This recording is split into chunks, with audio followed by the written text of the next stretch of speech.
Friends, എല്ലാവർക്കും നമസ്കാരം. നിങ്ങൾ ഏവരെയും കാത്തിരിക്കുന്ന രേവതിയുടെയും സച്ചിയുടെയും നാളത്തെ സൂപ്പർ ഹിറ്റ് പ്രേമോ വിശേഷത്തിലേക്ക് എല്ലാ കൂട്ടുകാർക്കും സ്വാഗതം. എല്ലാവർക്കും നല്ലൊരു ശുഭരാത്രിയൊക്കെ നേർന്നുകൊണ്ട് നമുക്ക് നാളത്തെ വിശേഷം എന്താണെന്ന് കേട്ടാലോ. ഏതായാലും നമ്മളെല്ലാം കാത്തിരിക്കുന്ന ആ ഒരു ആദ്യരാത്രി എന്നിനി പറയാൻ പറ്റില്ല, ശാന്തി മുഹൂർത്തം, അത് നാളെ തന്നെയാണ് നമ്മൾ കാണാൻ പോകുന്നത് കേട്ടോ. അപ്പൊ നാളെ നമ്മുടെ രേവതിയുടെയും സച്ചിയുടെയും ശാന്തി മുഹൂർത്തത്തിലേക്ക് കടക്കുകയാണ്. കുറെ നാളുകളായി എല്ലാവരും പറയുന്നു ഇട്ടിങ്ങനെ പറ്റിച്ചുകൊണ്ടേ ഇരിക്കുകയാണെന്ന്. ഇത് പറ്റിക്കുന്നതല്ല, സത്യമാണ്. നാളെ തന്നെ ആ ഒരു ശാന്തി മുഹൂർത്തം ഇനിയിപ്പം ലാസ്റ്റ് ഭാഗത്തേക്ക് ആക്കുമോന്ന് അറിയില്ല കേട്ടോ. ലാസ്റ്റ് ആകാംക്ഷയുടെ മുൾമുനയിൽ നിർത്തിക്കൊണ്ട് നമ്മുടെ രേവതിയും സച്ചിയും കൂടി ശാന്തി മുഹൂർത്തത്തിലേക്ക് കടക്കാൻ തുടങ്ങുമ്പോഴത്തേക്ക് എപ്പിസോഡ് അവസാനിക്കുമെന്ന് എനിക്കിനി അറിയില്ല. അത് നമുക്ക് കറക്റ്റ് ആയിട്ട് പറയാൻ പറ്റില്ലല്ലോ അല്ലെ. അപ്പൊ ഏതായാലും ഞാൻ പറഞ്ഞു ബോറാക്കുന്നില്ല, നമുക്ക് നേരെ നാളത്തെ സൂപ്പർ ഹിറ്റ് വിശേഷത്തിലേക്ക് തന്നെ അങ്ങ് കടന്നാലോ. തുടങ്ങുമ്പോൾ തന്നെ കാണിക്കുന്ന നമ്മുടെ രേവതിനെ അങ്ങനെ കുത്തിപ്പൊക്കുകയാണ് ചന്ദ്ര. അതും ഇതും ഒക്കെ പറഞ്ഞ് പനിയെന്ന് പറഞ്ഞിട്ടുണ്ടെങ്കിൽ ഒത്തിരി പനിയൊന്നുമില്ല, എങ്കിലും ശാരീരികമായും മാനസികമായും ആകെ തളർന്നിരിക്കുന്ന രേവതി വല്ലാണ്ടങ്ങായി പോവുകയാണ് കേട്ടോ. അതുകൊണ്ടാണ് കുറച്ചു നേരം കിടന്നുറങ്ങാമെന്നോർത്തത്. അവിടെയും നമ്മുടെ ചന്ദ്ര സമ്മതിക്കുന്നില്ല. ചന്ദ്ര പറഞ്ഞു, ഇവിടെ ശ്രുതിമോളൊന്നും കഴിച്ചിട്ടില്ല, നീ എണീക്കടി, നീ എണീറ്റ് പോയി വേഗം പോയി അടുക്കളയിൽ കയറി ഒരു 10 മിനിറ്റിനകം എല്ലാം ശരിയാക്കിക്കോണം, ഞങ്ങൾക്ക് കഴിക്കാനുള്ളതാ, ഞങ്ങൾ ഷോപ്പിംഗ് ഒക്കെ കഴിഞ്ഞിട്ട് ആകെ വിയർത്തും മടുത്തു വന്നതാ, എന്നിട്ട് അവള് കയറി കിടന്നുറങ്ങുന്നത് കണ്ടില്ലേ എന്ന് പറഞ്ഞു. അപ്പൊ നമ്മുടെ ശ്രുതി പറയുന്നുണ്ട്, അമ്മേ എന്തിനാ അമ്മേ വെറുതെ രേവതിനെ വഴക്ക് പറയുന്നത്, വേണ്ട അവൾ അവിടെ കിടക്കട്ടെ, വയ്യെങ്കിൽ കിടക്കട്ടെ, നമുക്ക് ഭക്ഷണം ഉണ്ടാക്കാം, ഞാൻ അമ്മയ്ക്ക് ഉണ്ടാക്കി തരാന്ന് പറയുമ്പോ, അയ്യോ മോൾ അടുക്കളയിൽ കയറാനോ, വേണ്ട മോൾ അടുക്കളയിൽ കയറി കഴിഞ്ഞിട്ടുണ്ടെങ്കിൽ ശരിയാവത്തൊന്നുമില്ല, മോള് അവളെ പോലെയാണോ, മോള് വലിയ വീട്ടിൽ നിന്ന് വന്ന കുട്ടിയല്ലേ, അങ്ങനെ മോൾ അടുക്കള കയറുമൊന്നും വേണ്ട, അവള് വെറും പൂക്കാരി, അവൾ അടുക്കള കയറി എന്താണെന്ന് വെച്ചാൽ ഉണ്ടാക്കിക്കോളും, ഇതൊക്കെ അവളുടെ ഒന്നാന്തരം നല്ല അടവെന്ന് പറഞ്ഞ ഒന്നാന്തരം നല്ല അടവ്, അവളുണ്ടല്ലോ കള്ളന് കഞ്ഞി വെച്ചവളാ, അതുകൊണ്ട് തന്നെ ദേ അവള് കയറി ഉണ്ടാക്കിക്കോളും, അവൾക്ക് പനിയില്ല ഒരു കോപ്പുമില്ല, അവള് വെറുതെ നമ്മളെ പറ്റിക്കാൻ വേണ്ടി കിടക്കുന്നതാ, രാവിലെ കെട്ടിയവന്റെ വായിൽ നിന്ന് കുറെ വഴക്ക് നമുക്ക് മേടിച്ചു തന്നല്ലോ, ഇനിയിപ്പോ അടുത്ത വഴക്ക് മേടിച്ചു തരാനായിരിക്കും ഇവളുടെ ഉദ്ദേശം, എടി നീ എണീറ്റ് പോടി എന്ന് പറഞ്ഞു. ഏതായാലും നമ്മുടെ രേവതി ഇതൊക്കെ കേട്ടിട്ട് നേരെ കിച്ചണിലേക്ക് എണീറ്റ് ചെന്ന് അങ്ങനെ ഭക്ഷണമൊക്കെ ഉണ്ടാക്കുകയാണ്. ഈ സമയം നമ്മുടെ ശ്രുതിയും ചന്ദ്രയും കൂടെ ഇരുന്ന് പല പല കാര്യങ്ങൾ സംസാരിക്കുകയും ചിരിക്കുകയും പൊട്ടിച്ചിരിയും തമാശ പറച്ചിലും ഒക്കെ ആയിട്ട് അങ്ങ് പോവുകയാണ് കേട്ടോ. ഇതിനിടയിൽ ഒരാളും കൂടെ വന്നു, നമ്മുടെ സുധി ജോലിയൊക്കെ കഴിഞ്ഞ് വന്ന് സുധിയായിട്ടായി. പിന്നെ ഇവര് 3 പേരും കൂടെ ഇരുന്ന് അങ്ങോട്ടും ഇങ്ങോട്ടും ചീരിയും ഭയങ്കര വർത്താനവും മേളവും ഒക്കെയാണ്. പാവരേവതി അടുക്കളയിൽ കിടന്ന് പെടാപ്പാടുപെടുന്നു.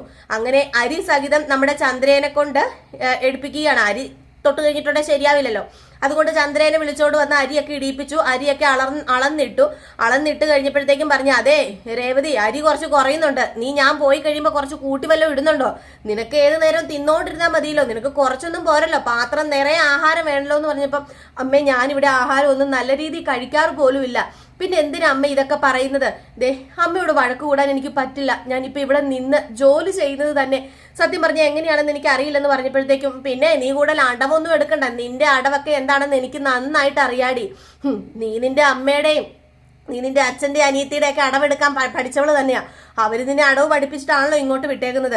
ദേ അമ്മേ ഞാൻ പറഞ്ഞു, രാവിലെ അമ്മ എന്റെ അച്ഛനെയും അനിയത്തിനെയും ഒക്കെ പറഞ്ഞു, അതിന്റെ പേരിൽ എനിക്ക് ഒത്തിരി സങ്കടം വന്നിട്ടാ ഞാൻ ഇവിടെ അമ്പലത്തിലേക്ക് ഇറങ്ങി പോയതും ഈ ഒരു അവസ്ഥയിൽ ഞാൻ ആയതും, എന്നിട്ട് 100 തവണ ചോദിച്ചിട്ടും എന്റെ ഭർത്താവ് ചോദിച്ചിട്ട് ഞാൻ അതൊന്നും പറഞ്ഞിട്ടില്ല, വീണ്ടും എന്തിനമ്മ എന്നെ ഇങ്ങനെ കുത്തി നോവിക്കുന്നത് എന്ന് ചോദിച്ചപ്പം, കുത്തി നോവിക്കൂടി, നിന്നെ കുത്തി നോവിക്കുന്നതേ സത്യം പറഞ്ഞ് ഇപ്പൊ എനിക്കൊരു രസവാടി, നിന്നെ പിന്നെ എന്താ ഇവിടെ ഞാൻ ഇരുത്തി വാഴിക്കുന്നാണോ നീ വിചാരിച്ചത്, എടി നീ കേറി വന്നപ്പോ എന്തെങ്കിലും കൊണ്ടുവന്നോ, ഒരു തരി പൊന്നു കൊണ്ടുവന്നോ, നീ ഒന്നും കൊണ്ടുവന്നില്ലല്ലോ, എല്ലാം അങ്ങോട്ടിട്ടല്ലേ ഇങ്ങോട്ടേക്ക് കൊണ്ടുവന്ന്, അല്ല അമ്മ പറഞ്ഞത് കേട്ടാത്തൊന്നും ഇവിടെയുള്ള വേറെ മരുമകള് ഇങ്ങോട്ട് സ്വർണം കൊണ്ടുവന്നെന്ന്, ഹാ അപ്പൊ നിനക്ക് നാക്കുണ്ടല്ലേ, എന്നിട്ട് അവൾക്ക് വയ്യ പോലും, അപ്പൊ ഇത്രയും നീണ്ടു നിവർന്ന് നിനക്ക് നാക്ക് കിടക്കുന്നുണ്ട്, എന്നിട്ട് അവള് പറയുന്നത് കേട്ടില്ലേ, ഛീ നീയും ശ്രുതിയും ഒരുപോലെയാണോടി, അവളങ്ങ് മലേഷ്യന്ന് വന്നതാ, അവളുടെ അച്ഛൻ മലേഷ്യ കോടിക്കണക്കിന് സ്വത്ത് സമ്പാദിച്ചിട്ടുണ്ട്, നിന്റെ അച്ഛനുണ്ടല്ലോ ആ കരിമ്പ് ജ്യൂസ് ഉണ്ടാക്കുന്ന മെഷീൻ അല്ലാതെ നിങ്ങൾ 3 മക്കളും അല്ലാതെ വേറെ എന്താ അടിയുള്ളത്, മര്യാദയ്ക്ക് ജോലി ചെയ്തോളാൻ പറഞ്ഞു. ഏതായാലും ഒത്തിരി ഒന്നും നമ്മുടെ രേവതി പറയാൻ പോയില്ല, പറയാനുള്ള ശേഷി നമ്മുടെ രേവതിക്കില്ല, അവിടെ നിന്ന് എങ്ങനെയൊക്കെയോ കഞ്ഞിയും കറിയൊക്കെ ഉണ്ടാക്കുന്നത് മാത്രമേ ഉള്ളൂ. അങ്ങനെ ഒരു വിധത്തിൽ കഞ്ഞിയും കറിയൊക്കെ വെച്ചിട്ട് നേരെ നമ്മുടെ ചന്ദ്രനെ ചെന്ന് വിളിച്ചപ്പോഴത്തേക്കും ഇവരെല്ലാവരും വന്നു, നമ്മുടെ സുധിയും വന്നല്ലോ. അങ്ങനെ ഇവരെല്ലാവരും ഇരിക്കുന്നു, രേവതിനെ കൊണ്ട് തന്നെ ഭക്ഷണമൊക്കെ വിളമ്പിക്കുന്നു. വേറെ ആരെയും കിട്ടിയില്ല കേട്ടോ ഭക്ഷണം എടുക്കാൻ വേണ്ടി, രേവതിനെ മാത്രമേ ഭക്ഷണം വിളമ്പാൻ പറ്റത്തുള്ളൂ. രേവതി അങ്ങോട്ട് ഊട്ടിയാലേ അങ്ങ് ഇറങ്ങിപ്പോകത്തുള്ളൂ. ചന്ദ്രയല്ല ചന്ത, അങ്ങനെ വേണം പറയാൻ. ഇതുപോലെയുള്ള സ്ത്രീകളെ ചന്ത എന്ന് തന്നെ പറയണമല്ലോ. അറിയാതെ എൻ്റെ വായിൽ നിന്ന് ഇന്നലെയൊക്കെ വന്നെങ്കിൽ ഇന്ന് അറിഞ്ഞുകൊണ്ട് ഞാൻ പറഞ്ഞു ചന്ത. അതുപോലൊരു ചന്ത സ്ത്രീ തന്നെയാണ്. ഇതുപോലെയുള്ള സ്ത്രീകളുണ്ടെങ്കിൽ ഇനി അയ്യോ, ഇങ്ങനെ എങ്ങാണ് സ്ത്രീകളുണ്ടെങ്കിൽ മരുമക്കളുടെ കാര്യം പോക്കെന്ന് കൂട്ടിക്കണ്ടാ മതി അല്ലേ. അപ്പൊ ഏതായാലും ചന്ദ്രയൊക്കെ ഭക്ഷണമൊക്കെ കഴിച്ചുകൊണ്ടിരിക്കുന്നു. രേവതി പാവം എല്ലാം വെച്ചു വിളമ്പി എടുത്ത് പാവം പോയി കട്ടിലേ കിടക്കുമ്പോഴും ഓർക്കുന്നത് വേറെ ഒന്നുമല്ല, തന്റെ അച്ഛനെ കുറിച്ചും അനിയത്തിനെ കുറിച്ചും പറഞ്ഞ കാര്യങ്ങൾ ഇങ്ങനെ ഓർത്തോണ്ടിരിക്കുന്നു. പിന്നെ തന്റെ ഭർത്താവ് തന്നെ ചേർത്ത് പിടിച്ചിട്ട് ഇവളെ എന്തെങ്കിലും പറയാനുള്ള അവകാശം എനിക്കേ ഉള്ളൂ, വേറെ ആർക്കും ഇല്ല ഇവളെ പറയാനുള്ള അവകാശം, എന്നെ പറയാനുള്ള അവകാശം ഇവക്കും ഉണ്ട്, ഞങ്ങളുടെ പ്രശ്നത്തിൽ ആരും ഇടപെടരുത് എന്ന് നമ്മുടെ രേവതിനെ ചേർത്ത് പിടിച്ച് സച്ചി എന്ന് പറഞ്ഞില്ല. ആ കാര്യമൊക്കെ ഓർക്കുന്നുണ്ട്. അപ്പൊ അതൊക്കെ ഓർക്കുമ്പോൾ ചെറിയ ആശ്വാസമൊക്കെ ഉണ്ട് കേട്ടോ നമ്മുടെ രേവതിക്ക്. എങ്കിൽ പോലും ആകെപ്പാടെ വയ്യാണ്ട് കിടക്കുന്നു. അതിനിടയിൽ ചുമയെങ്ങാണ്ടുണ്ട്, വല്ലാണ്ടങ്ങ് ചുമയ്ക്കുകയാണ്. ചുമച്ച് എന്താ പറയുക, വല്ലാത്തൊരു അവസ്ഥയിലാണ് രേവതി ഉള്ളത്. അങ്ങനെ ഈ സമയം രവീന്ദ്രനാണെങ്കിൽ ഫുഡൊന്നും കഴിക്കാൻ അവിടെ ഇല്ല. രവീന്ദ്രൻ ഈ സീനിലൊന്നും കാണിക്കുന്നില്ല. അങ്ങനെ ഇരിക്കുകയാണ്. ഇവര് ഫുഡ് കഴിച്ചുകൊണ്ടിരിക്കുമ്പോഴത്തേക്ക് നമ്മുടെ സച്ചി കയറി വരുന്നത്. സച്ചി കയറി വരുമ്പോൾ കാണുന്ന കാഴ്ച എന്തോന്നാണ്, ഇവിടെ ഈ 3 പേരിരുന്ന് ആഹാരം കഴിക്കുന്നു. നമ്മുടെ രേവതി ആണെങ്കിൽ പോയി കിടക്കുന്നു. അങ്ങനെ രേവതി എന്ന് വിളിച്ചോണ്ട് വരുന്നു. അപ്പം നിന്റെ രേവതി ഇവിടെ ഒന്നുമില്ല, അവള് റൂമിൽ അങ്ങാണ്ട് ഉണ്ടെന്ന് പറഞ്ഞു. അപ്പൊ പോയപ്പോ തന്നെ സിറ്റുവേഷൻ ആകെ സീൻ കോൺട്ര ആയിട്ടാണല്ലോ നമ്മുടെ സച്ചി ഇവിടെ നിന്ന് പോയത്. അപ്പൊ രേവതിയുടെ അടുത്തേക്ക് ചെന്നപ്പോഴത്തേക്ക് രേവതി ഇങ്ങനെ പുതച്ചു മൂടി കിടക്കുകയാണ്. അപ്പൊ പുതച്ചു മൂടി കിടക്കുകയും കുറച്ച് ചൂടൊക്കെ ഉണ്ട് ശരീരത്തിന്. അപ്പൊ കുറച്ച് ചൂടൊക്കെ ഉള്ളത് കൊണ്ട് തന്നെ സച്ചി പോയി തൊട്ടപ്പോഴത്തേക്കും ചൂടുകൊണ്ട് രേവതിക്ക് സംസാരിക്കാൻ പോലും പറ്റത്തില്ലാത്തൊരവസ്ഥ. രേവതിയോട് ചോദിച്ചു, എന്ത് പറ്റി രേവതി, നീ എന്താ ഇവിടെ നിന്ന് എണീറ്റോ, നീ എന്താ, നീ വല്ല ജോലിയും ചെയ്തോന്ന് ചോദിച്ചപ്പം നീ വല്ല ആഹാരവും കഴിച്ചോ? അത് പിന്നെ നീ ആഹാരം കഴിച്ചില്ലല്ലേ? അല്ല, ഇവിടെ ആരാ ജോലി ചെയ്തത്, അത് നീയാണോ? അത് പിന്നെ നീ ഒന്നും പറയണ്ട, നീ ഒന്നും മിണ്ടണ്ട. എടി രേവതി, നീ എത്ര കിട്ടിയാലും പഠിക്കില്ലല്ലേ? നിന്നോട് എന്തൊക്കെയോ എന്റെ അമ്മ പറഞ്ഞിട്ടുണ്ട്, അതെന്താണെന്ന് ഞാൻ ചോദിച്ചിട്ട് നീ പോലും പറഞ്ഞിട്ടില്ല. ഇപ്പം എല്ലാവരും കൂടെ അവിടെ നിന്ന് വെട്ടി വിഴുങ്ങുന്നു, നീ ഇവിടെ കിടക്കുന്നു. ഇതൊക്കെ എന്തുവാടി, നീ ഒരു മനുഷ്യ സ്ത്രീ അല്ലേ? നിനക്ക് വായും കൊണ്ട് നിനക്ക് നാക്ക് തന്നിരിക്കുന്ന എന്തിനാ രേവതി? നിനക്ക് വാ തുറന്ന് സംസാരിക്കത്തില്ലേ എന്ന് ചോദിക്കുമ്പോൾ രേവതി പൊട്ടിക്കരയുകയാണ് കേട്ടോ ചെയ്യുന്നത്. രേവതിക്കൊന്നും പറ്റില്ല. രേവതിക്ക് ഇനി താങ്ങാൻ വയ്യ. അവിടെ ഉള്ളവരുടെ കുത്തുവാക്കും വേദനകളും, അച്ഛനെ പറയുന്നു, അനിയത്തിനെ പറയുന്നു, അത് പറയുന്നു, ഇത് പറയുന്നു, ഇതൊന്നും കേൾക്കാൻ നമ്മുടെ രേവതിക്ക് വയ്യ. നമുക്കും ചിലപ്പം തോന്നിപ്പോകും രേവതിയുടെ വായിൽ എന്നാ നാക്കില്ലേ, രേവതിയുടെ വായിക്കകത്ത് കാമ്പിട്ട് കൂത്താൻ വരെ തോന്നുന്നു നാക്കെടുത്ത് വെളിയിലിടാൻ. അല്ലാതെ പിന്നെ രേവതിക്ക് എന്നെ ഇതുപോലെ എല്ലാം സഹിച്ച് നിൽക്കേണ്ട കാര്യമൊന്നുമില്ല. അപ്പൊ ഏതായാലും നമ്മുടെ സച്ചി ഇതൊക്കെ കണ്ടിട്ട് സഹിക്കാൻ പറ്റത്തില്ലാതെ സച്ചി നേരെ ചെന്നു. നിങ്ങൾ എന്താ ഇവിടെ കാണിക്കുന്നതെന്ന് ചോദിച്ചു. ഇവിടെ എന്താ കാണിക്കുന്ന തരത്തിൽ, ഇവിടെ ഞങ്ങൾ ചോറ് കഴിക്കുക എന്ന് പറഞ്ഞപ്പോ മര്യാദയ്ക്ക് ആയിക്കോണം, ഈ ചോറെല്ലാം ആരാ വെച്ചതെന്ന് ചോദിച്ചപ്പം അത് പിന്നെ ഈ ചോറൊക്കെ വെച്ചത് രേവതി അവളുടെ അവസ്ഥ നിങ്ങൾ കണ്ടായിരുന്നല്ലോ. നിങ്ങളൊക്കെ ഒരു സ്ത്രീയാണോ? പോട്ടെ, എന്റെ ചേട്ടനും എന്റെ അമ്മയും ഇങ്ങനെയാണെന്ന് എനിക്കറിയാം, പണ്ട് മുതലേ എനിക്കറിയാം. പക്ഷേ നിങ്ങളുണ്ടല്ലോ, നിങ്ങളൊരു സ്ത്രീയല്ലേ, നിങ്ങളും അവളുടെ പ്രായത്തിലുള്ള ഒരു പെൺകുട്ടിയല്ലേ, നിങ്ങൾക്കറിയില്ലേ എന്ത് വേണം എന്ത് ചെയ്യണം എന്നൊക്കെ. നിങ്ങൾക്ക് അടുക്കളയിൽ കയറി ഒരു നേരത്തെ ഭക്ഷണം ഉണ്ടാക്കി തിന്നെന്നോർത്തോണ്ട് എന്തെങ്കിലും ചാടിപ്പോവോ? അതും പോട്ടെ, അവള് വെച്ചുണ്ടാക്കി തന്നു, അവള് തിന്നോ, കുടിച്ചോ, ഉണ്ടോ, ഉറങ്ങിയോ, എന്തെങ്കിലും അസുഖം ഉണ്ടോ എന്ന് നിങ്ങൾക്ക് വാ തുറന്ന് ചോദിക്കത്തില്ലെന്ന് ചോദിച്ചപ്പം അത് പിന്നെ നിങ്ങൾക്ക് ഈ അബ്ബ വെക്കാനല്ലേ അറിയത്തുള്ളൂ. അവിടെ ഒരാൾ പാവ പനി പിടിച്ച് വിറച്ച് തുള്ളി കിടക്കുമ്പം ഇവിടെ ഭക്ഷണം കഴിച്ചുകൊണ്ടിരിക്കുന്നു. ഇതൊക്കെ ദൈവം കാണുന്നുണ്ട്. ദൈവം ഇതൊന്നും വെറുതെ വിടത്തില്ല കേട്ടല്ലോ എന്ന് പറഞ്ഞപ്പോ പിന്നെ ദൈവം അങ്ങോട്ട് കണക്ക് പറയാൻ വേണ്ടി ഇങ്ങോട്ട് വരികയല്ലേ. അവക്ക് പനിയുണ്ടെങ്കിലേ ഞങ്ങൾ എന്താ ചെയ്യേണ്ടത്? അവളെ ഹോസ്പിറ്റലിൽ കൊണ്ടുപോകണോ? അവളെ ഹോസ്പിറ്റലിൽ കൊണ്ടുപോകണമെങ്കിൽ കൊണ്ടുപോകാം. അവക്ക് പനിയുണ്ടോ ഇല്ലയോ എന്ന് വാ തുറന്ന് പറയാതെ ഞങ്ങൾക്ക് അറിയാൻ പറ്റില്ലല്ലോ. അറിയാൻ പറ്റില്ലല്ലേ? അതെ, ഒരാളെ കണ്ടാല് അവരുടെ അവസ്ഥ മനസ്സിലാക്കാൻ എന്റെ അമ്മയ്ക്ക് പറ്റില്ലായിരിക്കും, അതെനിക്ക് നന്നായിട്ട് അറിയാം. അല്ലെങ്കിലും സ്വന്തം കാര്യം ചിന്താവയാണല്ലോ. ഇപ്പൊ ഒരു പൊന്നാര മരുമകളെയും കിട്ടിയിട്ടുണ്ടല്ലോ. നിങ്ങളൊക്കെ പഠിക്കാൻ കിടക്കുന്നതേ ഉള്ളൂ എന്ന് പറഞ്ഞ് നമ്മുടെ സച്ചി അതും ഇതുമൊക്കെ പറഞ്ഞിട്ടോ. ഞാൻ ഈ പറയുന്ന പോലെ ഒന്നുമല്ല, ഇതിലും കൂടുതൽ ഷൗട്ട് ചെയ്തു നമ്മുടെ സച്ചിക്ക് സഹിച്ചിട്ടില്ല കേട്ടോ. കാരണം രേവതിയുടെ ഈ ഒരു അവസ്ഥ കാണുമ്പോൾ സച്ചിക്ക് നല്ല മനുഷ്യത്വമുള്ള ആർക്കും സഹിക്കത്തില്ല. അങ്ങനെ നമ്മുടെ സച്ചി നേരെ അടുക്കളയിലേക്ക് പോയി. എന്ത് ചെയ്യണമെന്ന് അറിയില്ല. നമ്മുടെ രേവതിക്ക് ആദ്യം ഒരു ഗ്ലാസ് വെള്ളം എടുത്തുകൊണ്ട് കൊടുക്കാൻ വേണ്ടി പോയി കഴിഞ്ഞപ്പോഴത്തേക്കും അടുക്കളയിൽ പോയി എല്ലാം നോക്കി കഴിഞ്ഞപ്പോഴത്തേക്കും സച്ചിക്ക് സത്യം പറഞ്ഞാൽ ചുക്ക് കാപ്പി ഇടണമെന്നുണ്ട്, എങ്ങനെയാണെന്നൊന്നും അറിയില്ല. അപ്പൊ ഇതിനിടയ്ക്ക് നമ്മുടെ രേവതിയുടെ അടുത്ത് ചെന്നിട്ട് നീ എന്തിനാ അടുക്കളയിൽ കയറി പണിത്, നിനക്ക് പണിയേണ്ട കാര്യമുണ്ടോ, നീ എന്തിനാ വെറുതെ എല്ലാവരും പറയുന്നതൊക്കെ കേട്ട് നിൽക്കുന്നത്, നീ നിന്റെ ശരീരം നോക്കണ്ടേ എന്നൊക്കെ ചോദിച്ചു കുറെ പറഞ്ഞു.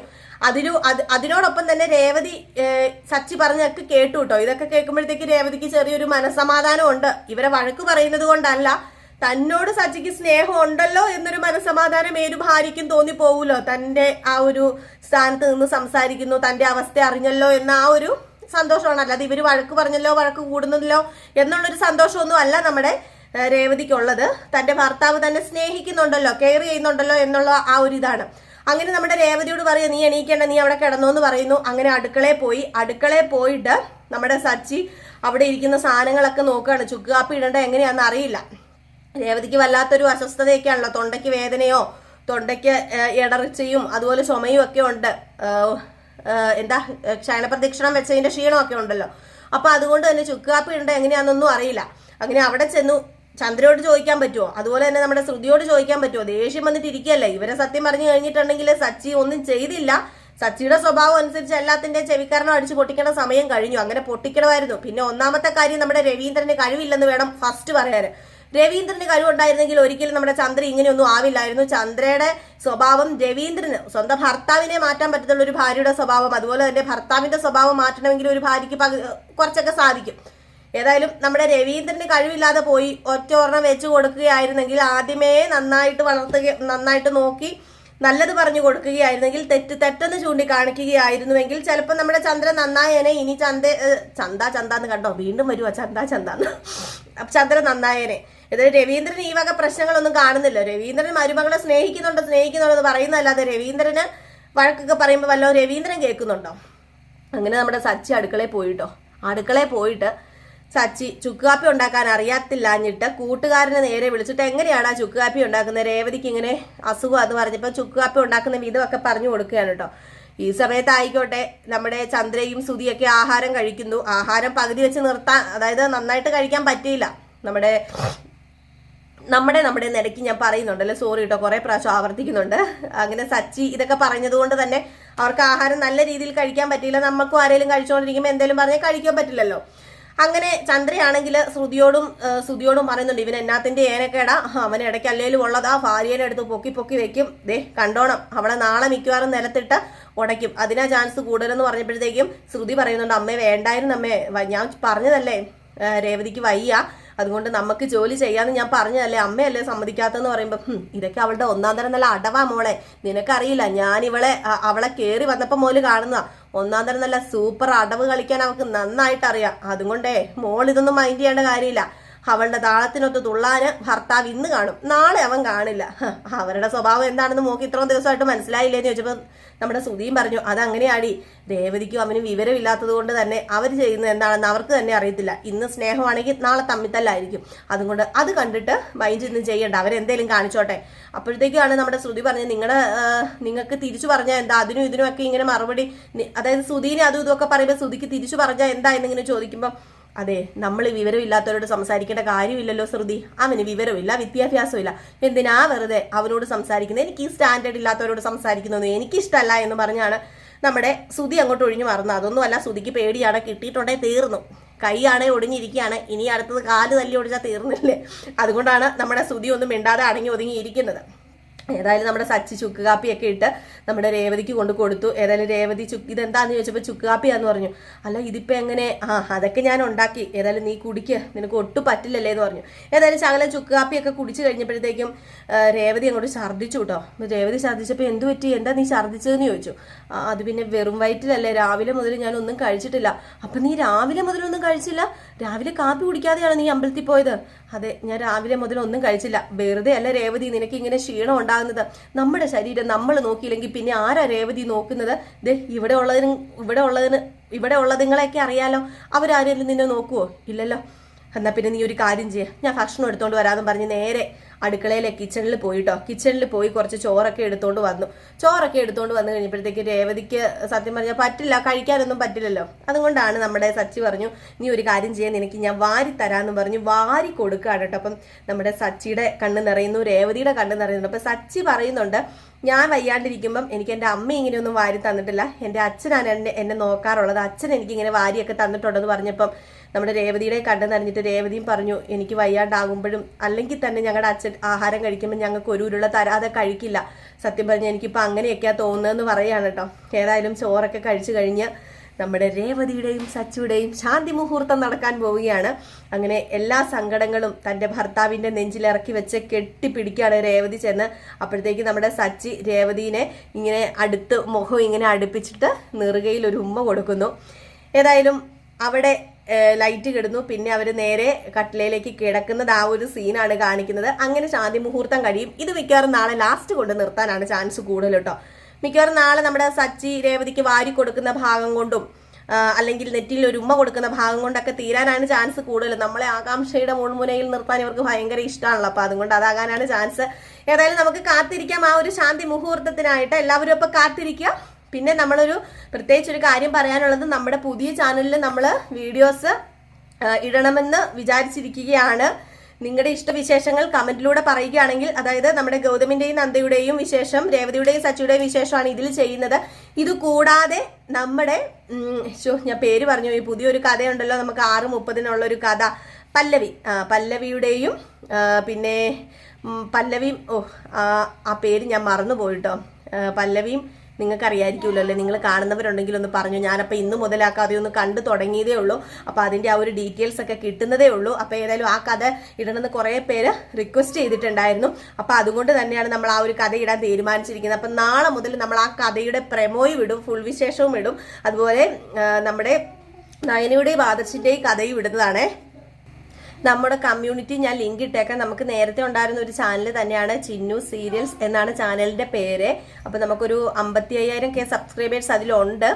അപ്പം അത് കുറച്ച് നാളായിട്ട് നമ്മൾ വീഡിയോ ഇടാത്തത് കൊണ്ട് തന്നെ കുറച്ച് മരവിച്ച് കിടക്കുകയാണ്. അപ്പൊ അതൊന്ന് പതുക്കെ സീരിയലൊക്കെ ഇട്ട് നമുക്ക് കയറ്റിക്കൊണ്ട് വരാട്ടോ. ചിന്നു സീരിയൽസ് എന്നാണ് പേര്. അപ്പൊ എല്ലാവരും വരിക, കാണുക, സപ്പോർട്ട് ചെയ്യുക. ഞാൻ കമ്മ്യൂണിറ്റിയിൽ നമ്മൾ പോസ്റ്റ് ഇട്ടേക്കാം, ലിങ്ക് ഇട്ടേക്കാം. അപ്പൊ എല്ലാവരും ഒന്ന് സപ്പോർട്ട് ചെയ്യുക. അതുപോലെ തന്നെ നിങ്ങളുടെ ഇഷ്ടവിശേഷങ്ങൾ ഏതൊക്കെയാണ് ഇടേണ്ടതെന്ന് നിങ്ങൾ പറയുകയാണെങ്കിൽ നമ്മൾ അതിലൂടെ ഇടുന്നതായിരിക്കും. ഇതിൽ 2 ഇടും, അതിൽ നമ്മൾ 2 ഇടാനാണ് തീരുമാനിച്ചിരിക്കുന്നത്. വേറെ ഏതെങ്കിലും വിശേഷമാണ് നിങ്ങൾക്ക് ഇഷ്ടമെങ്കിൽ നിങ്ങൾ പറഞ്ഞോളൂ, റിക്വസ്റ്റ് ചെയ്തോളൂ കമന്റിലൂടെ, നമ്മൾ അത് ഇടുന്നതായിരിക്കും. അപ്പൊ എല്ലാവർക്കും വീണ്ടും ഒരു നല്ല ശുഭരാത്രിയൊക്കെ നേർന്നുകൊണ്ട് നിർത്തുന്നു. നെക്സ്റ്റ് വിശേഷമായിട്ട് കാണാം. Tata, bye bye.